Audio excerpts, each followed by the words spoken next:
सो मुझे एक और एग्जाम्पल हितेश ने बहुत इजीली आपको एक्सप्लेन किया है, वो डिप्रिसिएशन का मतलब क्या होता है।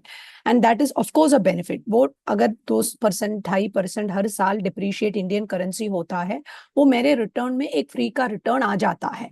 That is what it is. Now एक और इम्पॉर्टेंट पॉइंट जो मैं एग्जाम्पल के साथ आपको दिखाना चाहते थे, which is we always believe that Indian companies are the only ones who are doing well। और हम इंडिया में हर चीज को जस्टिफिकेशन देता है, इसके अलावा मेरे पास कोई चॉइस नहीं है। तो ये एक्चुअली दो कंपनीज है। इंडिया का दोनों कंपनीज आपने सुना होगा, बाहर का शायद सुना नहीं होगा, that is okay. But investing का एक फंडामेंटल प्रिंसिपल क्या होता है, जो कंपनी प्रॉफिट कितना बनाता है उसको हम अर्निंग्स बोलते हैं।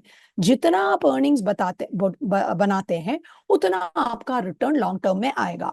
अगर मैंने 10% का रिटर्न, रिटर्न का मतलब है मेरा प्रॉफिट पूल, मेरा कमाई, मेरा ईपीएस ग्रोथ, मेरा अर्निंग्स ग्रोथ, मेरा पैट ग्रोथ, मेरा टॉप लाइन ग्रोथ, अगर ये 10% से पिछले 25 साल से चल रहा है, मोटा मोटी मेरा स्टॉक का भी रिटर्न उधर ही आ जाएगा। बीच बीच में इसका डिफरेंस तब आता है जब आपका एक्सपेक्टेशन बढ़ जाता है।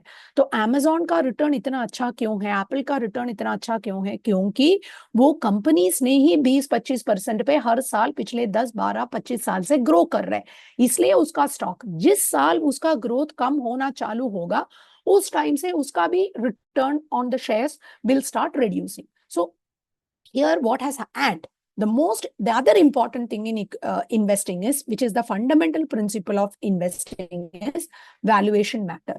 जो भाव पे आप खरीद रहे हैं उस भाव से आपका रिटर्न मिलेगा। अगर आप महंगा खरीदा तो कम रिटर्न बनेगा, अगर आप सस्ता खरीदेंगे तो आपका रिटर्न बेटर होगा। तो ये जो एग्जाम्पल है, इंडिया का टॉप रिटेल कंपनी है एवेन्यू सुपरमार्ट।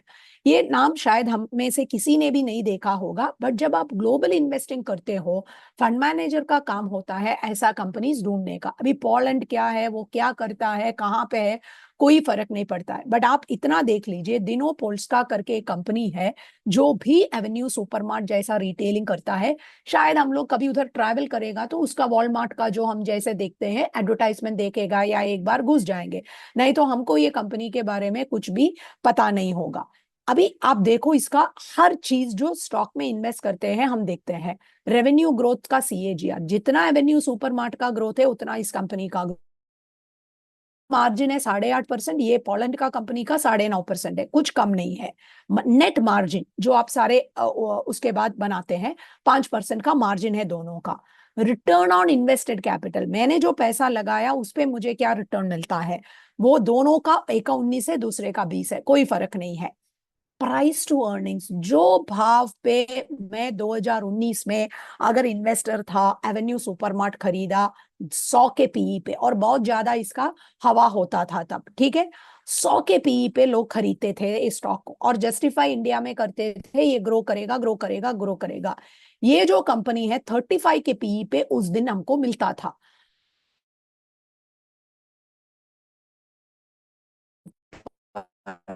मार्केट का पिछले 5 साल का 9.5 या 10%।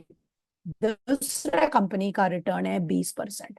अभी इंडिया में कन्वर्ट करेगा तो इसका रिटर्न शायद 11-12% होगा एवेन्यू सुपरमार्केट का, और ये पोल्स्का का रिटर्न होगा 22-23% का। मुझे क्या फर्क पड़ता है, मुझे जो चाहिए कहाँ सस्ता मिलेगा और मेरा पैसा कन्वर्ट होना चाहिए। दूसरा एग्जाम्पल देखो, एशियन पेंट्स।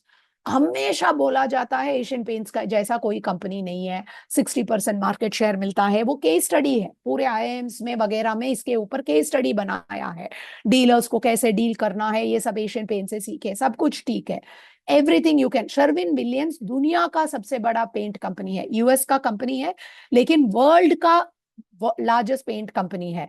मेरे हिसाब से एशियन पेंट्स का जितना सेल्स है उसका 3 या 4 या 5 गुना ज्यादा इसका सेल्स होता है, तो उतना बड़ा साइज का कंपनी है। फिर भी हम लोग वैल्यूएशन एशियन पेंट्स को देते थे 75 टाइम्स का वैल्यूएशन देते थे, जबकि शर्विन विलियम्स 2019 में हमको 30 के पी पे मिलता था।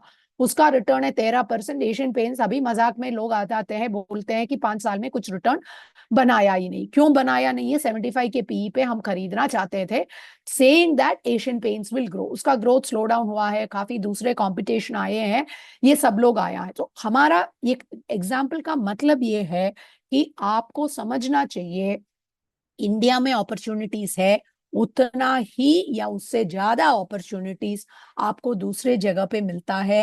वैल्यूएशन काफी बार सस्ता मिलता है, और इसका सबसे ज्यादा फायदा तब हो जाता है, अभी ये प्रोडक्ट का इंटरेस्ट इसलिए होना चाहिए, last 5-6 years India has been on a roll. जैसे रोलर कोस्टर में हम बैठते हैं ना, नीचे से ऊपर जाना, ऊपर से नीचे नहीं, वो हाई जो मिलता है, जो स्पीड जो मिलता है, वो स्पीड पे हम चल रहे थे पिछले 6-7 साल से। और उसका 100% एक स्लो डाउन आएगा, और आपने ऑलरेडी देखना चालू हुआ है। तो this is the time, and at that time valuations are expensive. और कितने भी फंड मैनेजर से आजकल, हितेश मुझे पता है काफी कॉल्स आपके लिए करवा भी रहा होगा कि वैल्यूएशन का एक संघटना, सब लोग बोल रहे हैं अर्निंग्स नहीं हो रहा है इंडिया में, अर्निंग्स का चक्कर है इंडिया में, प्रॉब्लम है इंडिया में। आप कितना भी ना बोलो, कितना भी मैं मोदी भक्ति बोलूं, this is a reality, and it has nothing to do with Modi ji. It is to do with the cycle of business. It will always happen. Businesses will do well, businesses will slow down. When businesses do well, the stocks do well. When businesses slow down, stocks also take a pause. But at that time, what can I do to invest in other markets? मैं कैसे gold में डालूं, silver में डालूं, global markets में डालूं? This is that opportunity to do in that. So in summary, the product will invest in 30 to 50 stocks, will look at 5 to 6 economies, 30 billion market cap का companies को select करेंगे, 5-6-7% का earnings growth को track करेंगे, and the aim is to deliver over a 3 to 5 year period anything between 10 to 12% dollar return converted to Indian rupees, and investors should expect anything between 14 to 15% or 13 to 15% return should be the broad expectation that a client has. So this is the summary of the product. Mutual fund investments are subject to market risk. Please read the offer document carefully before investing.